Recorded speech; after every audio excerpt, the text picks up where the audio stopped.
Hola, muy buen martes.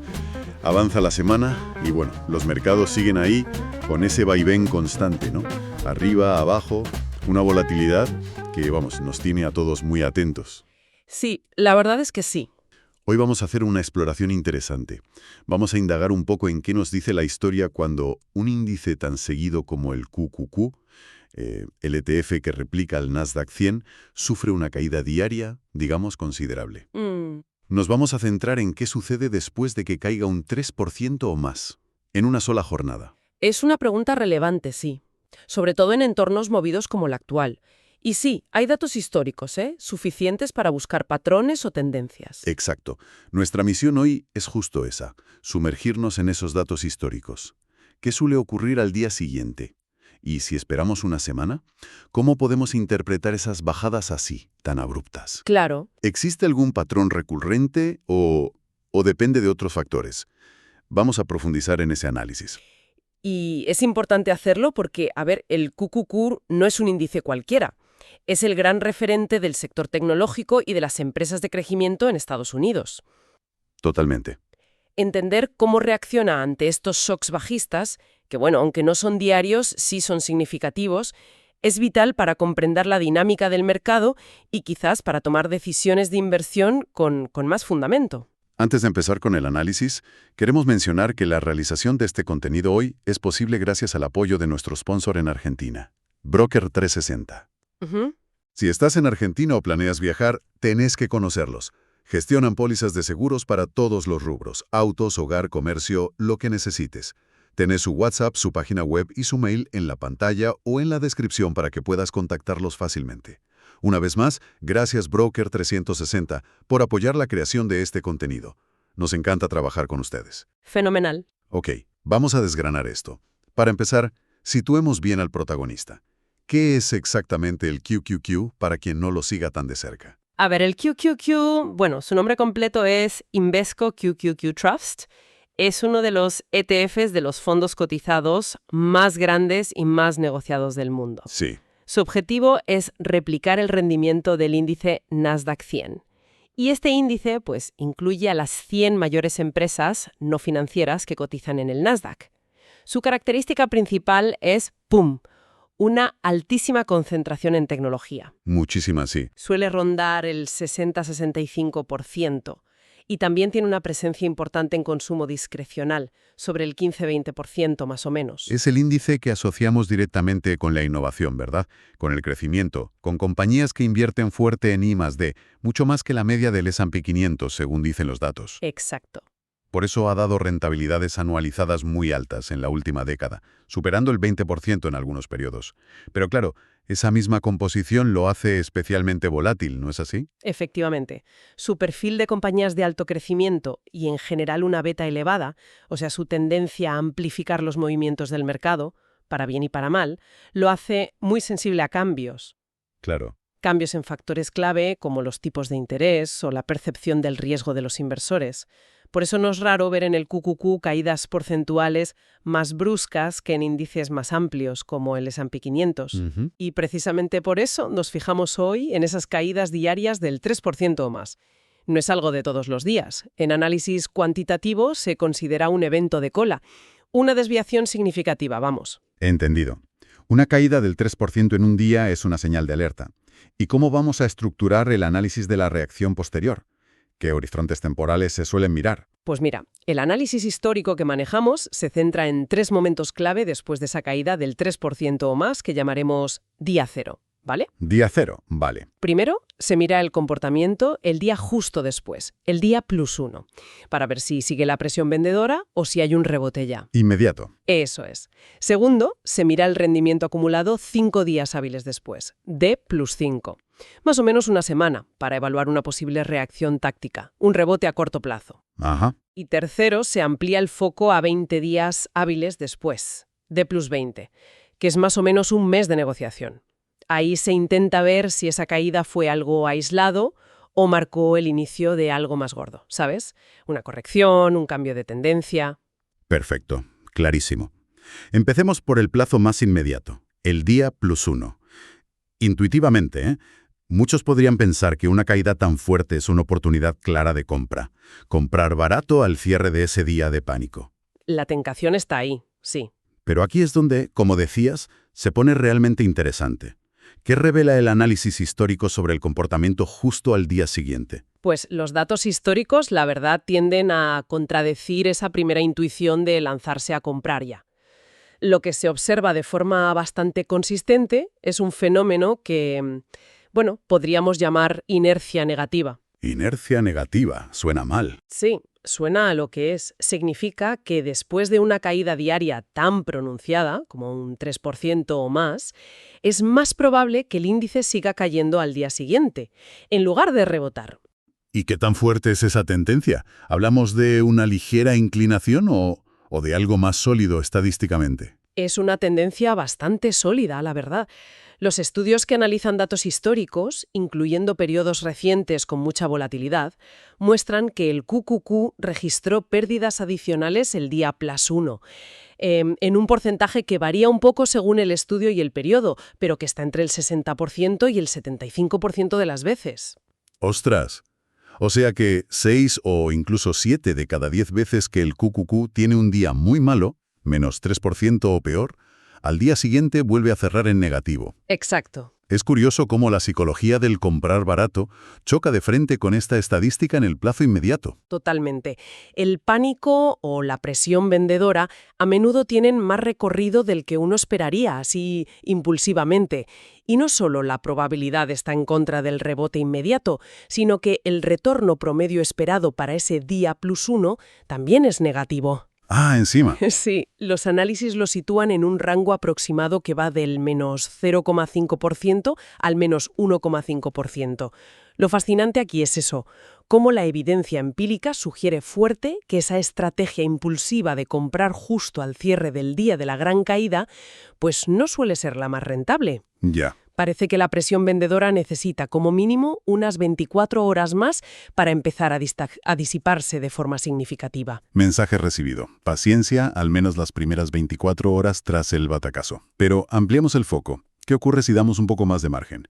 Una semana después, esos 5 días hábiles, el D+5. A menudo se oye que tras una caída fuerte entran los cazadores de gangas, el capital más táctico. ¿Se sostiene eso en los datos? ¿Suele haber ahí un rebote? Aquí el panorama se vuelve más complejo, tiene más matices.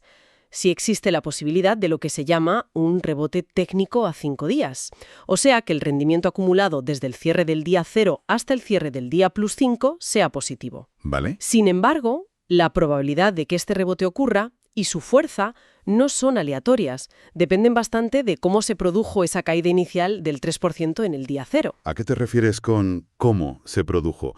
¿Qué factores del propio día de la caída influyen en lo que pasa después? Pues el análisis identifica algunas variables clave del día 0 que actúan como predictoras o al menos como indicadores de la probabilidad de un rebote a 5 días. Dos de las más importantes son el volumen de negociación que hubo en la caída. El volumen, claro. Y lo que se conoce como el drift intradía. Explícanos un poco más esos dos conceptos, volumen y drift intradía. Empecemos por el volumen.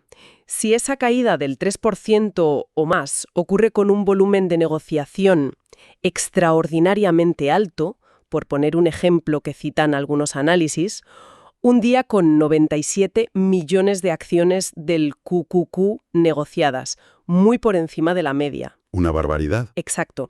Eso puede interpretarse como señal de capitulación. Sugiere que muchos inversores, quizás los más apalancados o los menos convencidos, las manos débiles, se han visto forzados a vender o han entrado en pánico liquidando. Un volumen tan extremo podría indicar que la presión vendedora se ha agotado, en gran medida, y que se ha formado un suelo, al menos temporal. Entendido. Un volumen muy alto puede ser señal de clímax vendedor, de que ya no queda mucho por vender ahí. ¿Y el drift intradía?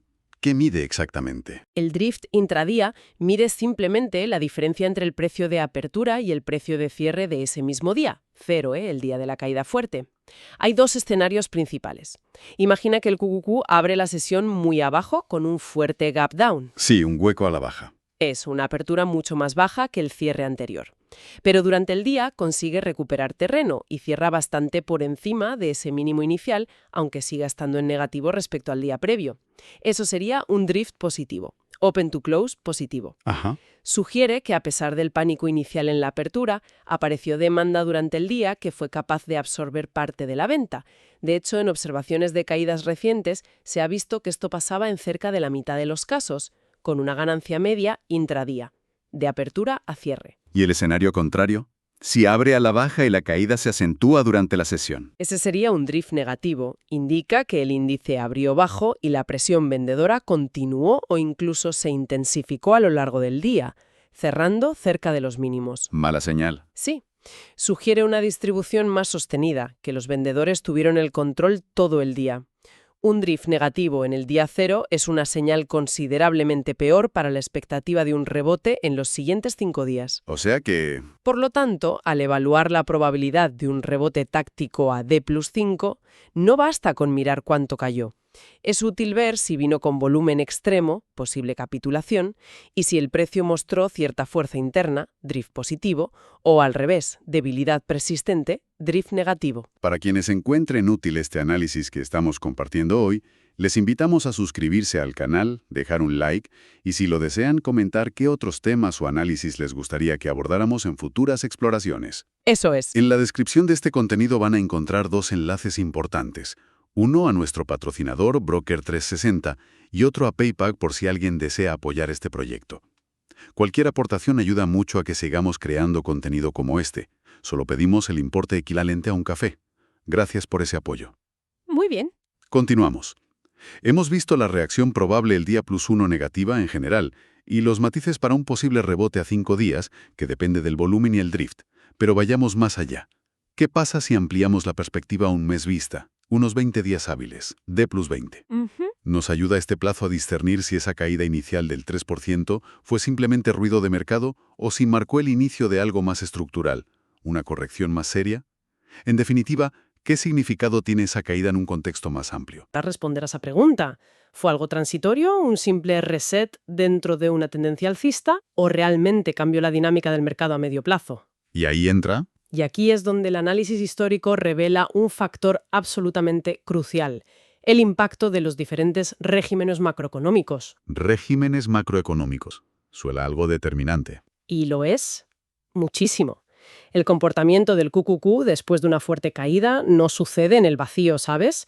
Depende críticamente del contexto general de la economía, de la política monetaria, de los tipos de interés, de la inflación. Claro. El análisis histórico del QQQ, desde que se creó allá por 1999, permite identificar a grandes rasgos 4 regímenes macrodistintos que han condicionado cómo se comporta. A ver. Régimen I sería el mercado bajista brutal que siguió al estallido de la burbuja tecnológica, entre 2000 y 2003 más o menos, un periodo de ajuste masivo de valoraciones. ¿La crisis de las .com? Esa misma. Luego régimen 2, momentos de crisis agudas de liquidez o pánico sistémico. Los ejemplos claros son la gran crisis financiera de 2008 y el shock del COVID en marzo de 2020. Shocks externos o fallos del sistema, muy intensos y rápidos. Régimen 3. Es el periodo largo que va desde la salida de la crisis financiera hasta finales de 2021 aproximadamente. Se caracterizó por políticas monetarias ultraexpansivas, el QE, tipos de interés casi a cero, mucha liquidez global, un entorno muy favorable para los activos de crecimiento del QQQ. La época dorada del buy the dip. Justo. Y finalmente, régimen 4. Es el entorno en el que estamos desde 2022, marcado por la vuelta de la inflación y la respuesta de los bancos centrales, sobre todo la Fed, subiendo tipos a lo bestia. Es un régimen de endurecimiento monetario que, por definición, penaliza las valoraciones de crecimiento. Muy claro. 4 mundos económicos muy distintos. ¿Y cómo afecta esto a la reacción del QQQ tras esa caída del 3%, cuando miramos a 20 días vista? Hay diferencias significativas entre regímenes. Diferencias abismales. Aquí reside una de las claves del análisis. La famosa estrategia de comprar la caída, el buy the dip, que se popularizó tanto y funcionó tan bien durante más de una década. Funcionó de maravilla. Era especialmente efectiva en el régimen 3, el de QE y tipos cero. En ese contexto de dinero fácil y liquidez abundante, una caída del 3% en el QQQ era vista por el mercado en general como una oportunidad, un reset temporal antes de seguir subiendo. Claro. Había tanto apetito por el riesgo y el crecimiento que la probabilidad de una recuperación significativa a 20 días era muy alta. El mercado tendía a recuperarse muy rápido. ¿Y qué ocurre en los otros regímenes? Por ejemplo, en el régimen 1, post-burbuja, o en el régimen cuarto actual de tipos más altos. El comportamiento es radicalmente distinto. Tanto en el régimen 1, el Bear Market 2000-2003, como en el régimen cuarto, el actual, las caídas del 3% o más a menudo no son el suelo definitivo. Ojo. Con frecuencia resultan ser solo una pausa dentro de una tendencia bajista más amplia y duradera. Los rebotes que se producen tanto a D+5 como a D+20 son mucho menos fiables, menos potentes y menos duraderos. De hecho, el rendimiento promedio del QQQ a 20 días después de una caída del 3% en estos regímenes I y OB es significativamente inferior al del régimen 3. Incluso puede ser negativo en promedio. O sea que en entornos como el actual, esa caída fuerte que parece una oportunidad podría ser, en realidad, una señal de que la presión bajista continúa. Una especie de trampa para compradores prematuros. Exactamente. Pueden ser lo que algunos análisis llaman ilusiones de seguridad o rebotes del gato muerto, recuperaciones temporales que atraen a compradores que creen haber encontrado el suelo, justo antes de que la tendencia bajista principal se reanude. Uf. Si conectamos esto con el panorama general actual, que claramente está en el régimen cuarto, debemos ser conscientes de la alta sensibilidad de las valoraciones tecnológicas a los tipos de interés más altos. Claro. En este contexto, una caída del 3% en el QQQ es a priori más una señal de riesgo y de confirmación de la presión sobre las valoraciones que una oportunidad de compra clara e inmediata. Al menos hasta que veamos señales de un cambio fundamental en ese entorno macro. La estrategia de comprar la caída de forma indiscriminada, que funcionó la década pasada, es, considerablemente más arriesgada ahora. Bien, creo que el análisis de los diferentes plazos y, sobre todo, la importancia brutal del contexto macroeconómico quedan bastante claros.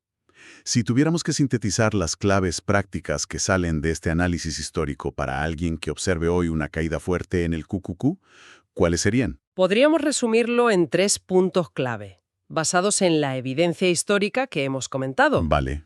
1. Paciencia inmediata. Día +1. Evitar la compra impulsiva justo al cierre del día de la caída. La probabilidad histórica juega en contra de un rebote inmediato, sugiere continuación bajista. Primer punto claro. 2. Análisis táctico a corto plazo. D+1 a D+5. Si se considera una entrada táctica a los pocos días, no hacerlo a ciegas. Observar si el mercado da signos de estabilizarse y, muy importante, analizar las señales del día cero. Volumen extremo, capitulación, cómo fue el drift intradía, fortaleza interna, drift positivo o debilidad, drift negativo. Esas pistas ayudan a calibrar la probabilidad de un rebote sostenible a 5 días. Segundo. Y 3. Contextualización estructural, de más 20 y más allá. Este es quizás el factor más determinante a medio plazo. Preguntarse siempre, ¿en qué régimen macroeconómico estamos? Como hemos visto, en un entorno de tipos altos, régimen 4 como el actual, una caída del 3% debe interpretarse con mucha más cautela. Es más una señal de alerta que una oportunidad clara, a diferencia del régimen 3 QE. Hay que adaptar la estrategia al régimen vigente. Entonces, la conclusión parece ser una combinación de paciencia táctica en el muy corto plazo y, sobre todo, una profunda contextualización estructural basada en el régimen macroeconómico que domine en ese momento. Exactamente. Y esto plantea una pregunta importante para los inversores, ¿no? Sobre cómo adaptar las estrategias y los hábitos mentales que también funcionaron durante la larga etapa del régimen 3, del 2010 al 2021 más o menos, Sí. al entorno actual del régimen cuarto, que parece operar bajo reglas bastante diferentes, especialmente en lo que toca a la valoración de los activos de crecimiento. Y eso me lleva a una reflexión final, conectando justo con lo que acabas de mencionar. El análisis muestra de forma muy gráfica cómo el entorno de tipos ultrabajos y liquidez a raudales del régimen 3 favorecía esas recuperaciones rápidas, ¿no? Casi automáticas, en forma de V, tras las caídas. Ujú. Ahora, metidos en este posible régimen cuarto, donde el coste del dinero es mayor, la inflación sigue ahí como una preocupación y las valoraciones se miran con lupa, quizás la reflexión clave para quien invierte no es solo qué estrategia técnica usar, sino si hace falta también un cambio fundamental en la mentalidad, en la psicología con la que se afrontan estas caídas. Es un punto crucial. Tal vez haya que interiorizar y aceptar que las recuperaciones podrían no ser tan inmediatas ni tan verticales como nos acostumbramos a ver durante la década pasada, y que la paciencia y la selectividad son ahora virtudes, pues aún más cruciales. Es una reflexión muy pertinente, sí, y totalmente alineada con las implicaciones del análisis por regímenes. La psicología del inversor, que inevitablemente se moldeó por más de una década de recuperaciones rápidas, impulsadas por la liquidez, Claro. podría necesitar un ajuste significativo a un entorno donde las correcciones pueden ser más profundas, más complejas o más duraderas. Entender en qué régimen macro estamos operando es clave, no solo para la estrategia, sino también para gestionar las expectativas y evitar tomar decisiones basadas en patrones históricos que quizás ya no aplican con la misma intensidad o de la misma manera. Y con esta reflexión sobre la adaptación al entorno actual, llegamos al final de nuestro análisis de hoy. Esperamos que esta exploración haya resultado útil e interesante y que aporte elementos para la reflexión. Ojalá que sí. Esperamos contar con la audiencia en nuestra próxima entrega. Una vez más, muchas gracias a Broker 360 por hacer posible la creación de este contenido. Nos reencontramos muy pronto. Hasta pronto. Recordamos que en la descripción de este contenido se encuentran los enlaces a nuestro patrocinador y también a PayPal por si alguien desea colaborar con este proyecto. Gracias una vez más.